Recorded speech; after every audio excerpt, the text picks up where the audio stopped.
My name is Thomas Batchelor, and I'm the interpretive ranger at David Crockett Birthplace State Park in Limestone, Tennessee, a short little john about 1,200 miles from here. David writes in his narratives, he says, "My father settled the family down at the confluence of Limestone Creek, where it flows into the Nolichucky River, and that is right where our park is situated."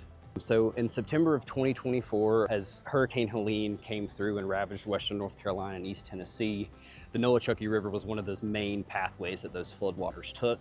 Being on the confluence right down there, Hurricane Helene came through quick, fast, and in a hurry, and pretty much completely devastated our park, but our visitor center, museum, campground, our 18th century living homestead was wiped out in that flood. And we figured what better way to keep bringing the story of Crockett to folks and to bring the park to them. The purpose of coming here to the Alamo for the 190th anniversary was to connect David's birthplace to the place where he drew his final breath here at the Alamo. One of the things that did survive the flood was our stepping stone monument, which at one time served as the stepping stone into the Crockett's cabin while they lived in the area where our site is.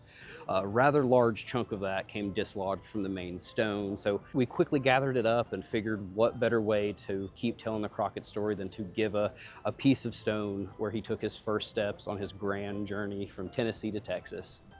The first time that we walked into the chapel, you're just overcome with this feeling. It's hard to describe. It's been quite an honor to come down here and experience everything that the Alamo has to offer. It is it is such an amazing site. You really get immersed in the history. It was really cool to follow in the footsteps of the man that makes all of this possible, and to to be able to participate in that, and then to make history in that moment is why we do what we do.